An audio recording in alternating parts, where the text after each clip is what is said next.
Good morning, everybody. Welcome to the game plan. My name is Gareth Soloway, and I'm here to walk you through today's movers and shakers in the equity and stock markets, as well as commodities and crypto. We're going to take a look at it all, see what the PCE data is this morning that just came out a little while ago. So first and foremost, happy Friday, everybody. Way to make it through the week. It was certainly an interesting week here in the markets.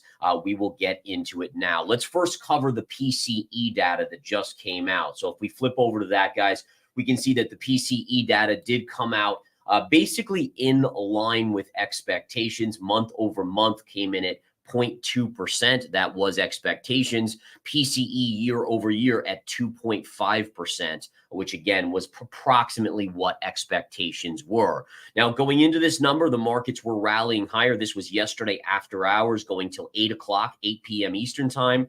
Then this morning, we start trading again on the SPY at 4 a.m. Eastern time. And we can see that basically we've been sideways. You did float up a little into the PCE data number. I think that was expecting this number maybe, or hoping this 2.2% would be just a little bit better than expected. It wasn't. And so you've seen a little bit of a fade afterwards. But all in all, it is a very quiet reaction. Almost no reaction at all. Markets remain net positive for the morning session. And obviously, we'll just continue to watch it here in the early period.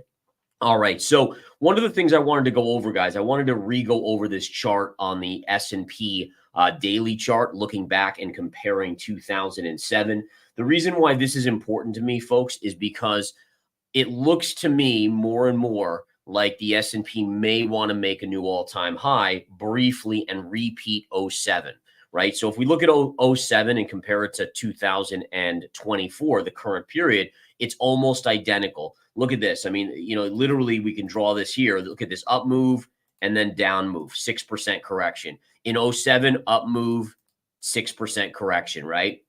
Then we had the big bull run here that we had recently to our all-time high. Here we had that big bull run, same thing, to all-time high. Currently, we just came off of that 10% correction.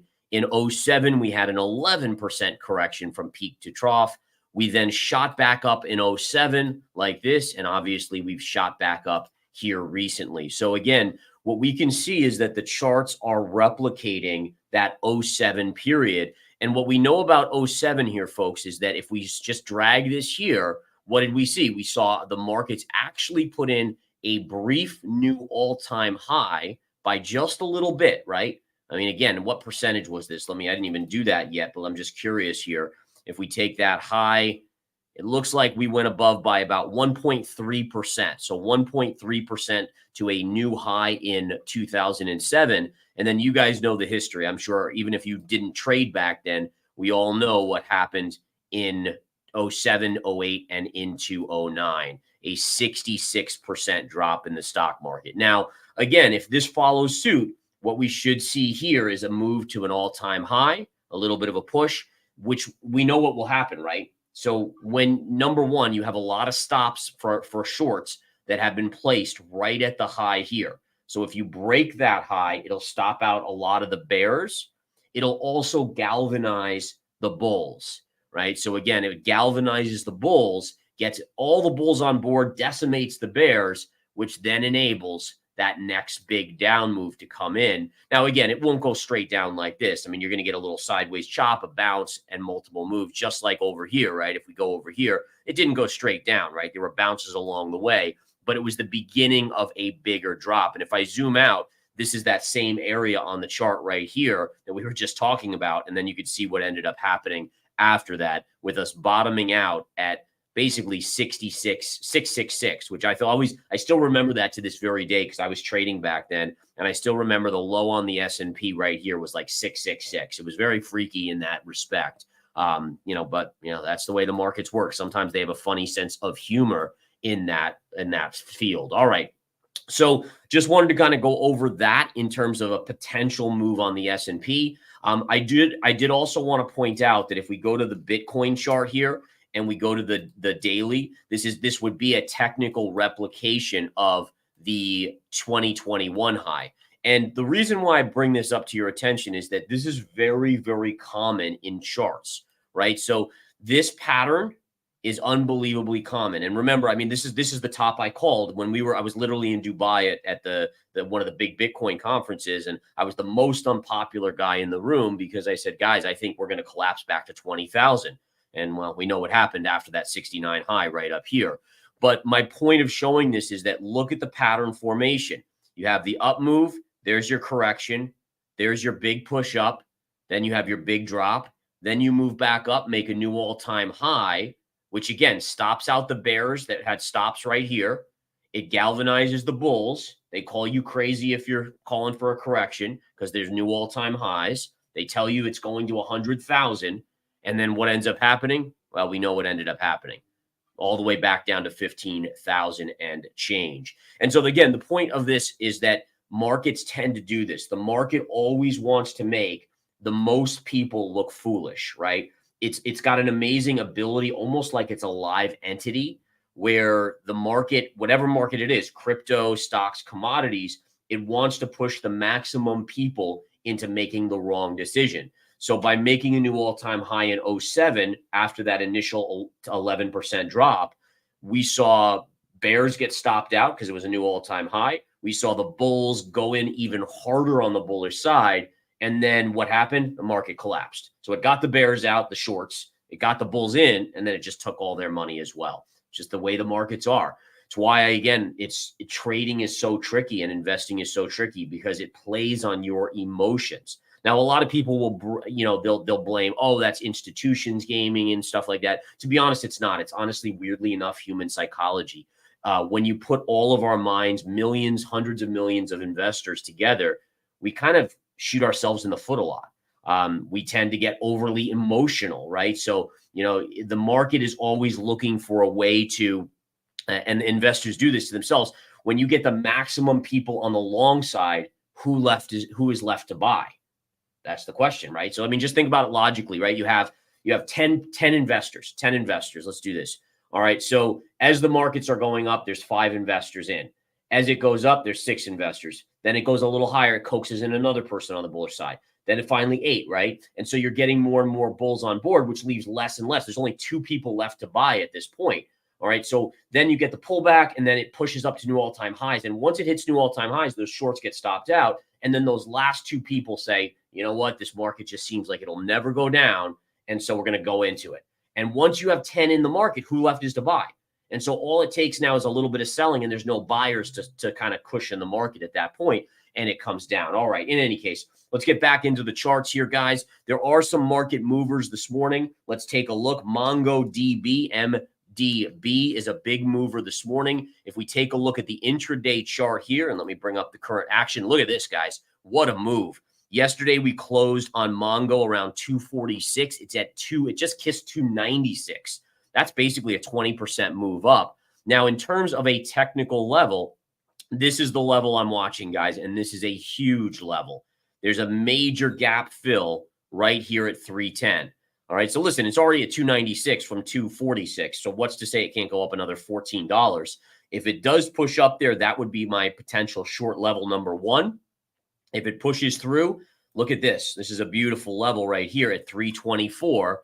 This would be a secondary level. I always like to show you guys these factors. There's your pivot low, pivot low, pivot low, and pivot low right there. So therefore, if we come up there, that should also be resistance. So look for that to be good resistance on Mongo DB. But again, great earnings. Dell reported earnings as well. If we flip to the Dell pre-market chart, the stock initially yesterday got a big move up, big correction, but still net positive and is kind of floating sideways into the open. It is up about 5 to 6% here pre-market. So it's a little bit of a move, but nothing major at this point. To be honest, it's not really a 6% move. Doesn't get me out of bed for Dell in terms of trading it. We can look at levels. So for some reason, I mean, if somehow this stock really jumps, there will be a level right in here. Let me grab a trend line and show you guys. So there'll be a gap fill and pivot point right here. You can see if you extend that out, it goes right to there. So that would be a little bit of a level right around 125.50. And then a follow-up level would be right in here at around 129. So those 2 levels would be fine. And if it continued up, you could see this gap fill right here at 134. But overall, for the most part, I don't really expect it to get to these levels. If we look at Marvel, this is again having a big move up on earnings, closing yesterday at $70, a push up to about 78. So that's about a little over 10% move on the stock. And if we look at this, where can we see resistance? Well, pretty obvious here, guys. $85, 85 and change, your double top. So it'd have to go up a little bit more. There's no doubt about it. That would be another big move, but that would be a pretty obvious level of resistance. I'm trying to see if there's any other resistance levels that I like on the chart as I scan through.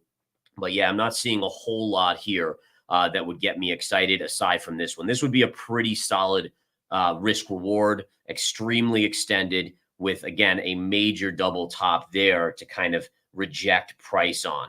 All right, next up, let's take a look at Lululemon. Now, Lululemon reported earnings yesterday after the bell. It took a huge beating to the downside and then rocketed up and is now trailed off. Again, the stock closing yesterday around 259. It's at around 269 to 270. So it's not up a huge amount, about, a little less than 5%.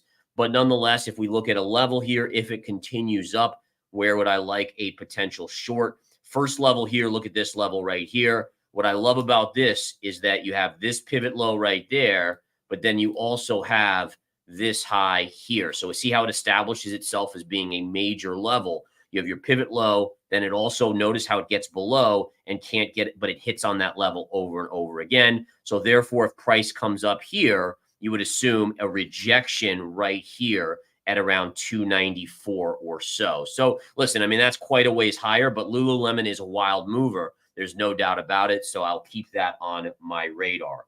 Lastly, Ulta Beauty here. Ulta, ULTA is the symbol on that one. Pre-market, you can see a major dump. It has had a few bounces along the way, but it is trading down quite a bit, closing yesterday at around 367.5, trading currently at 340. Not quite 10%, but still a big move. If we go to the daily chart, there's the gap fill right here, right? So you got to figure this 329 level would be a high probability level right there. So 329 followed by double bottom at 318.50. All right. So those would be two levels. I'm just zooming out to see if there's anything else. But nope, that looks good. One thing I'm just seeing here is that what I like about the gap fill is that if you extend it out, it goes right to this low right here as well. So you can see there's additional little factor right in that mix. All right. So watch the Ulta levels right here on those charts. All right, guys. So that's where we are at this point when we cover the equity markets. Markets, again, are neutral to positive right now, looking to basically have a light volume Friday heading into a 3-day weekend. Remember, Monday, the stock market is closed in observance of the Labor Day holiday weekend. But nonetheless, we'll have to see where things go there. All right. Other than that, let me see what else we have going through. Let me see here on the charts. Let's go to some crypto charts. Let's see what the crypto markets are looking like. So I will do my best to kind of walk you through a few different cryptos today. Let's flip over to Bitcoin. Bitcoin on the PCE data, not seeing much difference here. A little bit of an uptick. Yesterday, look at how it went up and kissed the underbelly of the pivot line right here. You can see, I don't know if you guys can see it, but see the high of yesterday was right here. There's your pivot line, and then it backed off. The biggest thing here for the bulls to be careful of is that, to me, this could be starting to put in a bearish flag pattern, right? So down move inside bar action, and it has the capping of the pivot line. Now, listen, it's not to say that it can't get above the pivot line. Maybe it can, but if it doesn't within a couple days, this bear flag starts to mature, and a mature bear flag has a higher probability of playing out to the downside. And if that happens, you're going down here, right? So your next level here would be back to basically this low right here, which is also the bigger bullish channel on the bigger time frame right down there, around 53,000, 53,500. Okay, so just keep an eye on Bitcoin there. If we look at Ethereum, Ethereum continues to really be disappointing, to be honest. You have, again, here's your pivot line on Ethereum, very clear as day. All of these lows across. Price came up, got rejected, broke below this little consolidation zone. It needs to basically get above these two white trend lines to get any shot at retesting this pivot line. But right now, again, not a good chart on Ethereum. A couple other charts that I've been keeping an eye on crypto here, guys. If we look at Matic, Matic is into some pretty solid support here, right here. Notice again, this pivot point, which was all these highs right here. And again, it has pushed through that, but it's still right in that range. Then you have this little upslope here as well, which again gives you additional support. If this breaks, goes back to 38 cents, which for me would be an add level right there on Matic, but nonetheless, just something to keep an eye on there. And lastly, we'll look at Solana today. Solana, again, to be honest, not a great chart on Solana. So again, beautiful, by the way, this high pivot, topping tail, double top, and this cool down sloping line. But again, amazing right there. That big fall right here, then the big bounce, pull back, double top. And now it's trying to hold on to this area of support, right? So we have this area right here. If this breaks, it goes all the way back to 120 to 110. This area down here, huge support, by the way. I will be likely a buyer of Solana if it dumps out into this range right down here. All right, going on to gold, guys. We're not going to stop for any commercials today. I'm just powering through. It's a Friday. We all want to get to the weekend, so let's just keep rocking and rolling. But nonetheless, gold today down slightly on the day. I'll tell you, gold has gone to sleep. For the last 2 weeks, there's been very little volatility in gold. From a bullish perspective, that's okay because you could be consolidating in a bullish manner. I always talk about the relative strength index. Bear with me as I bring that up. I want to show you this, guys. This is the only negative I have on gold. And you guys know I'm a huge bull on gold. I'm just changing my colors to make it simpler for you guys. But the only thing that kind of concerns me here is that you have a higher price move like this, but you have the lower RSI, right? So again, that's just a little bit of a concern. Even though you could make a case for bullish consolidation here, it just kind of makes me a little wary on the price of gold that maybe it needs to flush the weak hands out. If it does that, I would be a strong buyer at probably right here, right? I mean, this would be your first major support around 2,400. And if it breaks that, then you start talking about this area right down here around 2290, 2287. But again, we'll see. I mean, the negative divergences on the gold chart, they're not the end all be all. It's just more of like a caution flag. You know what I'm saying, guys? It's not like, oh my goodness, it's going to fall. Like I'm not shorting gold by any stretch here. It's just one of those things to just be aware of. You know, it's basically like not everything is aligning in a bullish manner. That's all that you would take from it. Okay. All right, silver today, small down day. Silver still has not achieved my upside target. Doesn't mean it has to, by the way. My targets don't have to be tagged. We'll see if it does next week. But ultimately, again, if we start to curl over, I would be a little bit concerned that we could head back to this low on silver. I know that's a big move down, but you guys know my feelings on the global economy and the domestic economy is that at some point, the data is going to get weaker, whether it's in the jobs number next week or in a month or 2 months from now. I still don't buy this soft landing, no landing scenario, folks. I just don't buy it. We raised interest rates the most we've ever raised in history. The markets always have their down move when the yield curve uninverts. We haven't quite done that yet, although it's very close. When interest rates start getting cut by the Fed, that's usually when the market turns down. That hasn't happened yet. That's likely happening in September. So there's a lot of signals here, for me at least, that to expect a little bit of a harder landing that everyone's pricing in at this point. And by the way, I think it's really important to just take note. Remember Warren Buffett. I mean, you know, Warren Buffett's sitting on his biggest cash hoard ever. He's unloading his positions in Bank of America and Apple. I mean, the guy is literally raising cash hand over fist. And while people make fun of him in ridiculous bull markets like in 2021, he has about 50 plus years of great investing behind him, right? I mean, he's been through almost every market, while usually the people that make fun of him have been through like one bull phase and they've made some money, so they think they're king of the castle. And so I just always remind people that, you know, his knowledge base, he's been trading at least 2 times as long as me, or investing at least as 2 times as long as me. So to me, he has double the knowledge I have, double the experience at the very least. And so, you know, one thing I've learned is that knowledge and experience does count for something. There's absolutely, you know, you don't just shrug it off. You don't just shrug it off and say, oh, he's old school. He's like, no, dude, he's been around. You got to respect that, and you got to take heed of what he's pointing out. All right, going to a couple other charts, guys.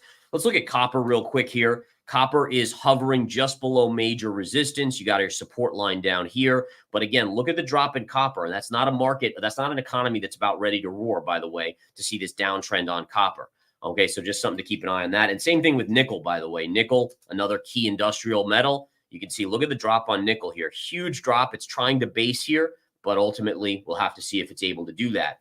Oil today, you guys know I'm still short oil, loving the down move today. I want to see this attacked early next week, and maybe by late next week we break down below 72.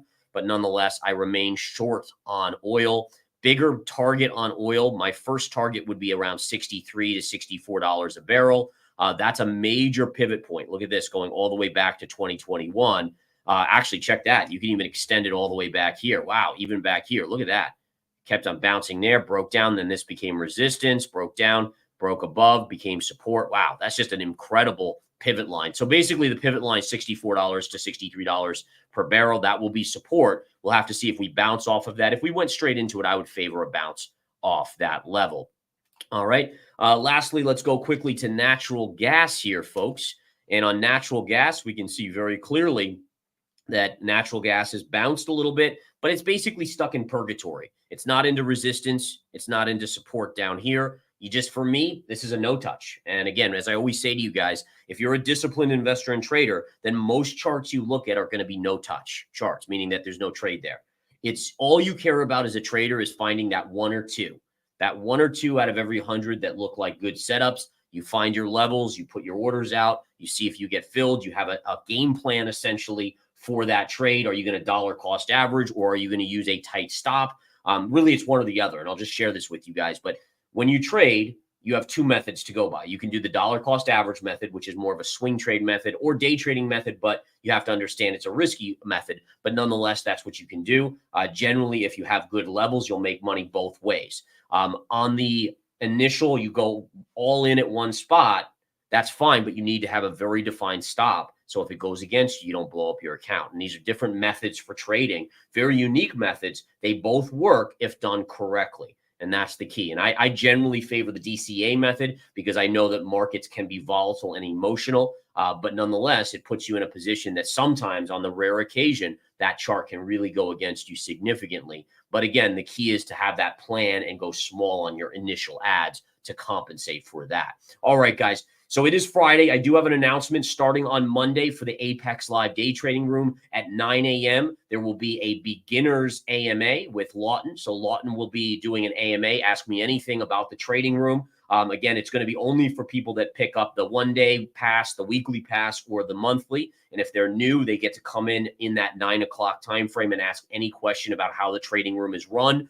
So how does Gareth enter positions? How does he call them out?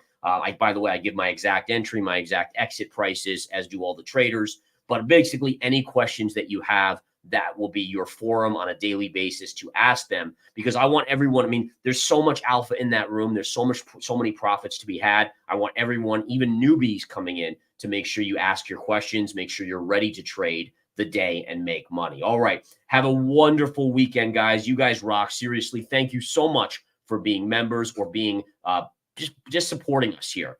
We didn't get to do the Wheel of Appreciation. We'll get right back to that on Monday. I had to do it from the studio today here, this little studio, but I actually like it too. It's fun to do it more personal with you guys as well. Have a good one. Happy Friday. Have a great holiday. Take care.